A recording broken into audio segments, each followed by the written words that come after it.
He's in there and gets absolutely plastered, iced out by Usyk.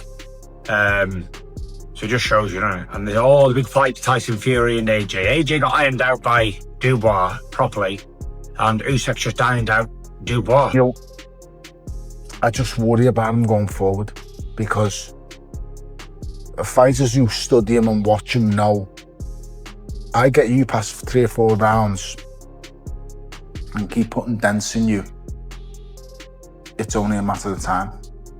Now, don't get me wrong, Usyk's shown that and Jojo's shown that. Usyk has not improved since he beat Daniel Dubois. But then, who did Oleksandr Usyk beat after beating Daniel Dubois? Tyson. Boxing insiders are beginning to reveal how Oleksandr Usyk doesn't just defeat his opponents, he dismantles their entire boxing identities. Former opponent Tony Bellew has voiced real concern over Daniel Dubois' future in the sport, admitting that Usyk may have exposed deeper psychological vulnerabilities. According to Bellew, Dubois is a confidence-driven fighter, but against Usyk, that inner belief seemed to vanish before the first round even ended. The mental unraveling was more dramatic than the physical one. Talk us through Usyk's performance.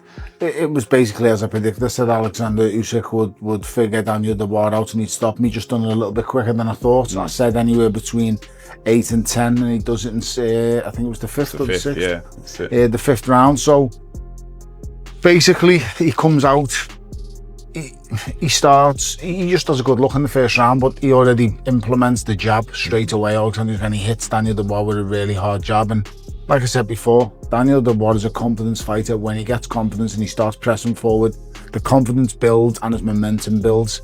He stifled it in that first round with a hard, heavy jab. And from the outside looking in, it just looked like it was only a matter of time till Daniel Dubois was going to go, I've had enough. Yeah, you think? He was landing heavy shot after heavy shot.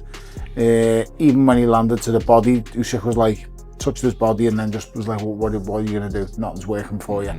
And it just took away all the confidence from Daniel Dubois. See it drain out of him, really, couldn't you? Very quickly. It was sad, really, because I just worry about Daniel, because I think to myself,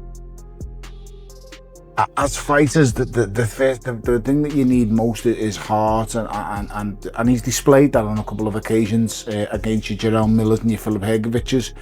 But then he's also displayed that he doesn't have the heart of the fight at certain times in fights, and I think veteran promoter Frank Warren has hailed Oleksandr Usyk as one of the finest fighters of this generation, placing him in the same league as Muhammad Ali and Lennox Lewis.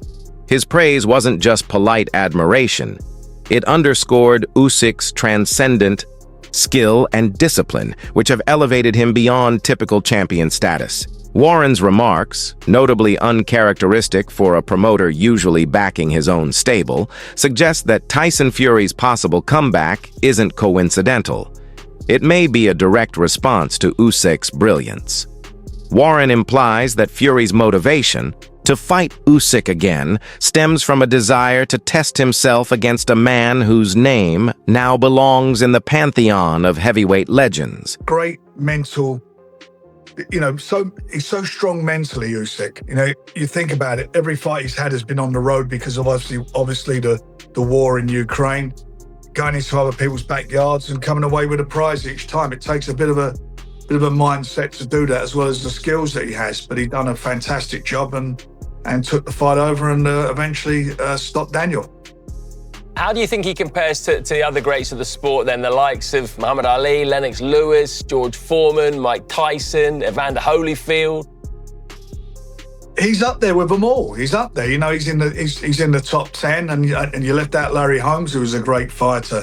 You know, they would have been on, you know, of each generation. It's all, you know, we always do it, all of us in boxing. I wonder how this one would have got, you know, how would Muhammad Ali have got on with Usyk and all these sort of, you know, permutations.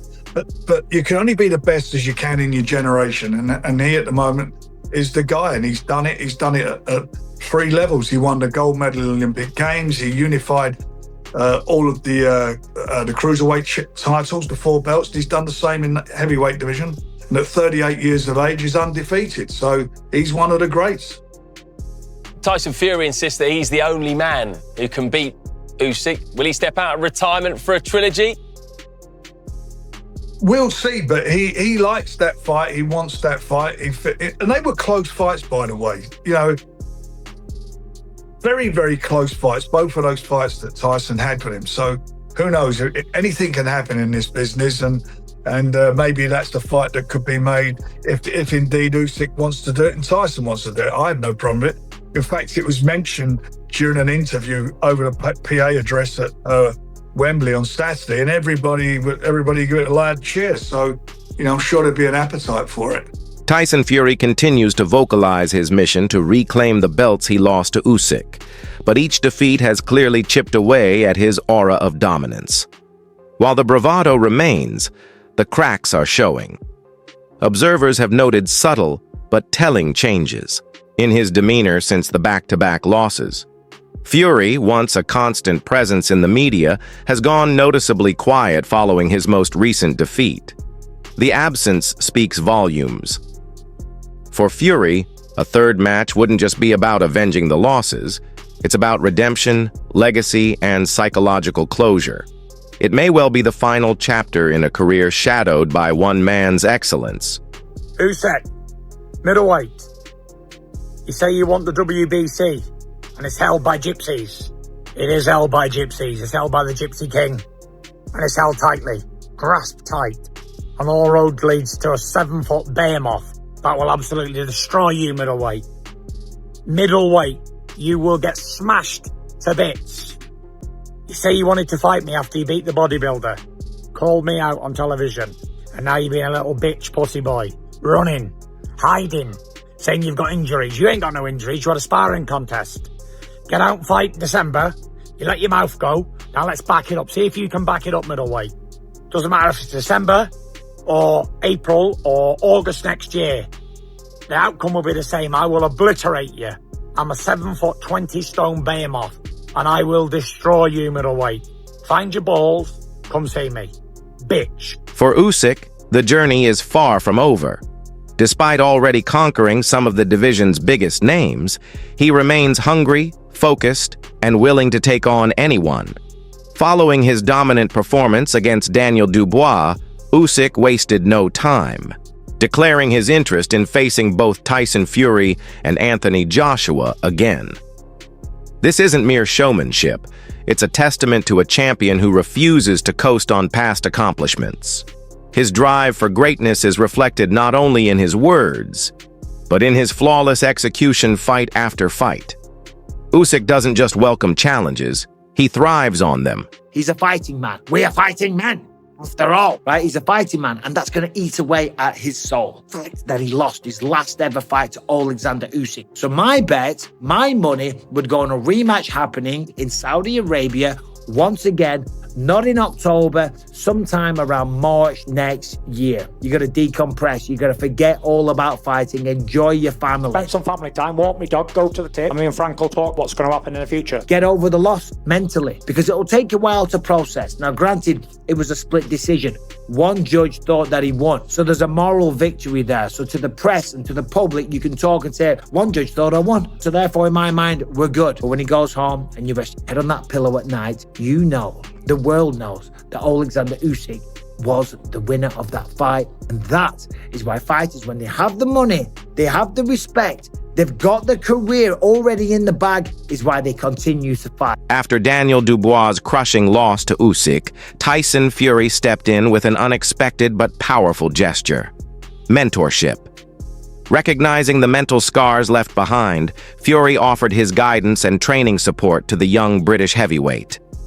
It was a rare moment of empathy from a man known more for mind games than mentorship. This move shows that Fury understands the toll Usyk can exact, not just physically but mentally. His outreach may help Dubois rebuild, but it also sends a broader message about responsibility and unity within the often cutthroat world of professional boxing. Right, guys, quick one. I keep getting asked about this Dubois situation and all this quitting stuff and whatever else. Here's the facts. The facts are, young Daniel did his best against one of the greatest champions that's ever been, and it wasn't good enough. He come up short. He got put down twice. What do you want him to do? Die in the ring? there's no first place for getting battered. The lad did his best. He wasn't going to win the fight. He's better off getting out of there. There's a lot of jealousy in boxing, especially when an individual's making a lot of money. A lot of jealous fighters slagging someone off who did his best and had the guts to get in there. There is no cowards in boxing. When you're in that ring fighting world heavyweight champions, there is no cowards. So all the credit deserves to Daniel. He worked his bucks off from being 8-year-old. He won the world title and fought Usyk for the undisputed. Video went off and fought Usyk for the undisputed. And now he's saying, oh, multi-millionaire at 27. Do what he wants. Daniel, if you ever get to see this, chin up, son. Your dad's proud of you. Everybody's proud of you. You've come from a kid to a man to be the world heavyweight champion and box at Wembley and in front of 100,000 people. You can't beat that kid. And if you ever want to do any training with a real straight man, come yourself to Morecambe anytime you want, kid. Because there's no jealousy here and there's no people putting others down who do the best. I call them dream crushers and jealous. Exactly, that's what you are. I love the dirty, jealous. Get up, Daniel Dubois. Get up, son. Fury has made it abundantly clear. He sees no purpose in facing Anthony Joshua again. He argues that if Dubois pushed Joshua to the edge and Usyk easily dismantled Dubois, then Joshua is no longer in the same league. In Fury's eyes, Usyk stands, alone at the top, and he's the only man equipped to challenge him. With Wembley Stadium in mind, Fury has expressed his desire for a trilogy fight that would not only aim to reclaim his belts, but also deliver a spectacle worthy of British boxing history.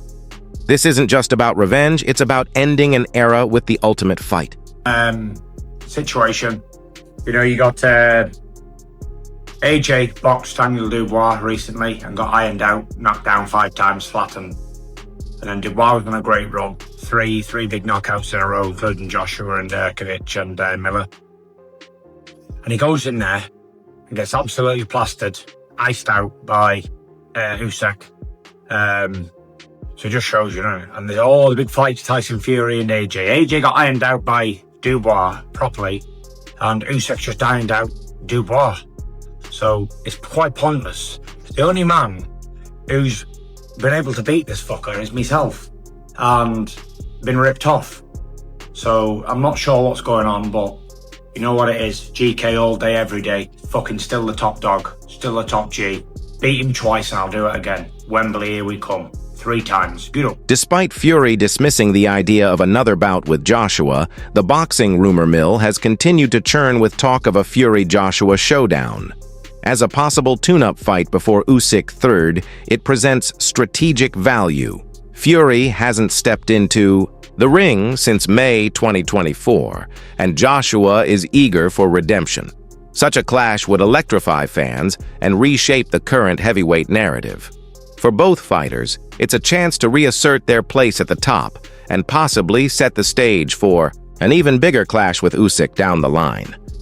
Then, well, here it is. Here's your world title shot. You're going to fight for a world title, right?